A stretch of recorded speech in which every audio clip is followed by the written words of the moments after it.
आपको सिमिली का कंसेप्ट बहुत ही इजी वे में एग्जांपल के साथ समझाऊंगी। जैसे कि देखते हैं कि सिमिली का मतलब क्या है। A figure of speech that compares to dissimilar things by using the keywords like और एज। यानी लाइक और एज यूज़ करते हुए हमने दो डिसिमिलर चीज़ों को कंपेयर करना है।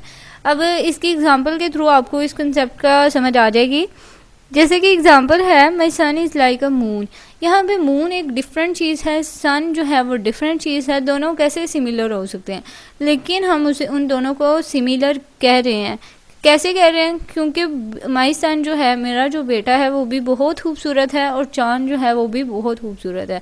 इस वजह से हम इन दोनों को कंपेयर कर रहे हैं। और किस ज़रिए से कंपेयर कर रहे हैं? क्या वर्ड्स यूज़ करके? लाइक का वर्ड्स यूज़ करके।